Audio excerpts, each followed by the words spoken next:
probably would help if I click record.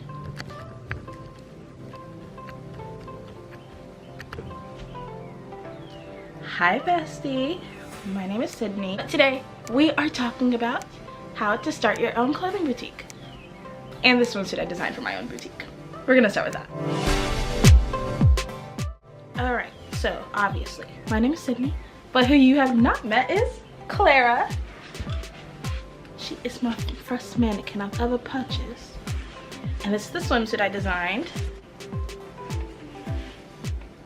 It's a two-piece front and back. And I am so happy with how it turned out. So today we're going to talk a little bit about how I designed the whole swimsuit, that process, and also how to start your own clothing boutique. So if you want to watch about the swimsuit process, just keep watching. And if you want to skip ahead to how to start your own clothing boutique, click the timestamp. It's going to be like right there. Or there. Somewhere. Maybe there. No, probably over here though. Can y'all hear the birds outside? So when it comes to designing a swimsuit, how I did it personally was I went on Instagram and I looked up swimsuit manufacturers, and I found one company in particular that I went through their account. They looked legit. They looked like they had clearly experience of making swimsuits before. I went through a few different other designs, and then I was like, okay, I'm gonna keep this in the back of my head so I am ready to start purchasing. Kind of a rule of thumb is when you're reaching out to actual manufacturers, don't reach out to them till you know you have the money to buy something. Otherwise, it kind of makes it look like you're not serious about it and you're just wasting both you and their time. And a lot of them won't work with you if you do waste their time, because that's not what they're here to do. They're there to make money and make you your piece of clothing item. Make sure you just go to them with that idea of, I have the money that I need. And I started out with $1,000. That's what I told myself I was going to bring to the table. And I didn't need that much after I paid for everything, but that is what I expected in mind. Okay, so once I found my swimsuit manufacturer, I just went on their website and I looked for their like WhatsApp, which is what most of them use for communication, and I messaged them there, and they were kind of just like, hey, how'd you get our WhatsApp? And I told them I found it off of their website because that's where I found it. And they sent me a catalog of all the different swimsuit designs I could do, and I asked them, could I do a custom pattern? And they said yeah. Once I figured out my custom pattern, I designed that myself, which I'll show that in a second. I also chose out like the pattern that I wanted the swimsuit to be. So I chose a triangular top with the tie-around bottoms, and then kind of a cheeky bottom half. To design the pattern, I just use Procreate on iPad. I have other patterns in here that I'm working on, but I literally just drew up a design. That wasn't even the original one I had. I originally had this lighter pattern that I'll put right here. It was just a lighter pink with the lighter flowers in pink, but I did an Instagram poll of that one and also some other different ones. I had it in black, and I also had it in white right here. And I just put a poll up on Instagram, and I was like, hey, which one do you guys like more? And this is the one that won, so this is the one I ended up going with, even though personally I preferred the lighter pink with the lighter flowers or seashells. Yeah. Once you message your manufacturer about the pattern and design, it literally is all in their hands. They'll send you how much each piece costs per item. They'll send you an invoice for a sample, which is, this is my first one. This is the sample, and there was nothing wrong with her. I really like her, and when it comes to doing it, make sure that you're always very thorough about what you think is wrong with your swimsuits, especially when you're checking. For example, when I first got this one, there's a string right here, and I thought that when I got it, I was like, there's a longer string, like this is literally twice the length of this other one. Why is it like this? And I messaged her and I was like, hey, would you like this on the final version? And she told me like why, and I was like, oh, okay, that's my bad. That's just me not paying attention. And also, like, I asked for my swimsuits to be double lined because I want a nice thick material, and she was completely okay with that. And I just want you to know that, like, don't be scared to tell them what you want and what you don't want. This is going to be your clothing item, your swimsuit, your shirt, whatever. Don't let them be in control of it. All they're there to do is to work with you as what you want, not what they want. Because at the end of the day, they're going to continue to make other swimsuits or other pieces of clothing for other people. So you have to make sure that you're standing your ground with whatever you like, no matter how scary that may or may not be. So after you get the sample, You tell them everything you like and you don't like about it, and then they'll start working on your full bulk order if that is what you want. I am ordering 50 for my first bulk order, which should be up for reorder when this video comes out, and you guys will be able to start purchasing swimsuits early. And then it's up to you for pricing. Most boutiques do 3 times the original price, plus some for shipping from you to, or from the vendor to you, and then from you to the customer. So that usually adds about $10 to $11 on top of the 3 times the price. All right, so you want to start your own clothing boutique.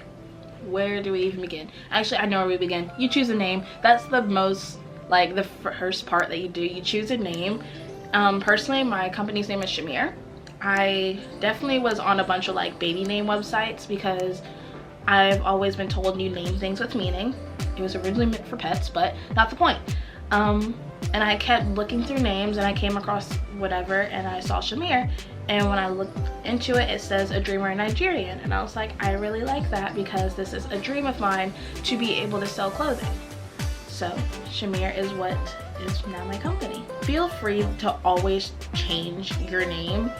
Like, you never have to stick with one name your whole life. That's just it. If you choose to rebrand and rename your company, you can. Just know that it is going to be a lot harder in the long run, so make sure that you try to choose a name that you won't mind having for a while because of this next step. If you're using Shopify, Shopify tells you how to like register and do all the tax information for your business so that you have all the legal documents for taxes purposes.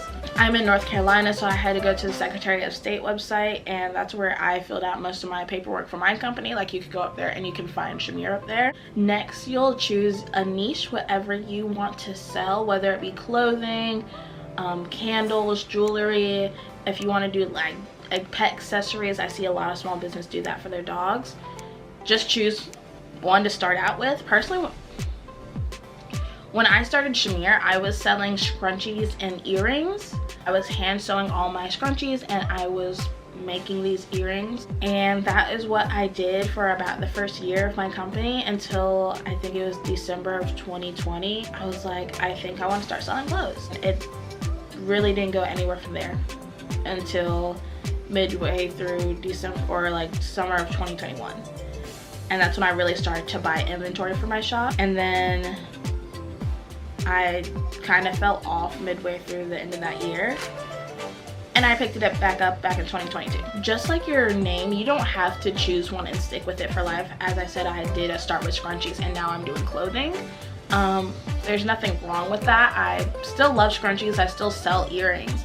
It's just I wanted to expand bigger than hand making scrunchies all the time, because there was a point in time where I was selling so many scrunchies that I was getting burnt out because I was also working 2 jobs, and I would come home and I would literally just sew scrunchies for the rest of the night. And if I ever did want to sell scrunchies again, I would go through a vendor off of one of the websites that I use. However, I probably would not be hand making them again unless it was for a very special occasion. Okay, so you have your niche, you know what you're gonna sell. Next, you go to a fashion go, like I said, and you just start ordering. I think the first time I ever purchased something, I spent $150. I bought one item. It was a jacket and short set, and I literally still have one of the pieces. Even though it was really popular and a lot of people liked it, I just didn't have the marketing down that I needed to, so it didn't really go anywhere, even though I bought a lot of them. I'm so sleepy. As you get more into the business, you'll kind of learn when you need to sell inventory, when you need to market and push it out, when you need to do your drops. But when you first start out, it will be a lot harder to figure out. I buy inventory 2-3 times a month, and I try to just do everything I'm going to buy during those 2 or 3 times. And then the rest of the month, I really focus on marketing the pieces I do have, because when I first started, I would buy a lot of inventory and try to market all of that inventory. And so in the customer's minds, they're seeing so many different items, they can't even narrow it down to like just one item that they would be willing to buy. So now, like personally, I've really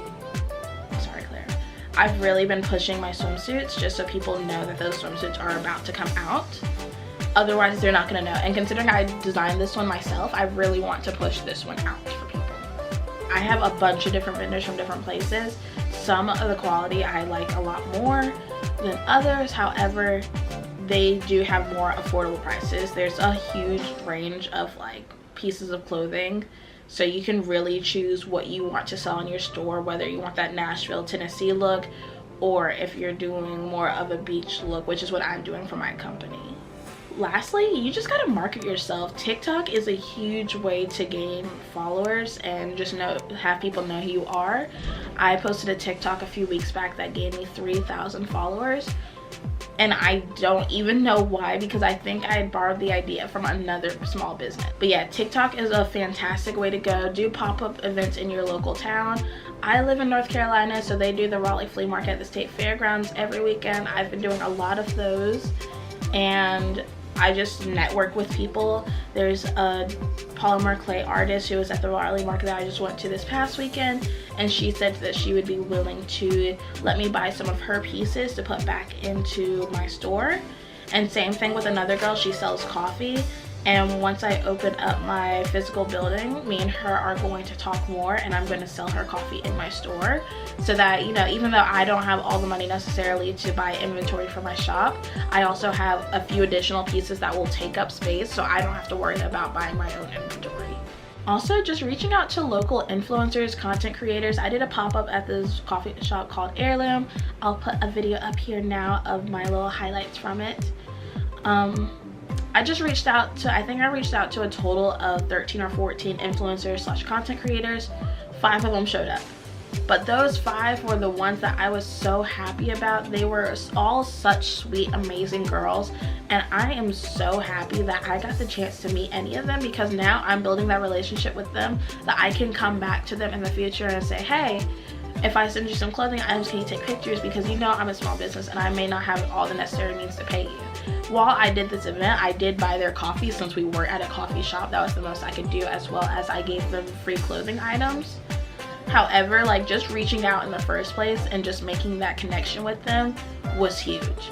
And now whenever they post about my company, they always tag me. They all have discount codes that they can use, and it really just pushes that out to the audience, because they really like the clothing pieces they chose enough that they're wearing it weeks after that I sent it out to them. So those are like my 5 starters into starting a boutique.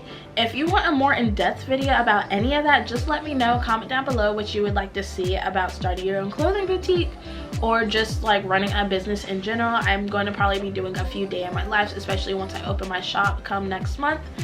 And I can't wait to see you next time. I hope you enjoyed the video, and I'll see y'all later, okay? Bye!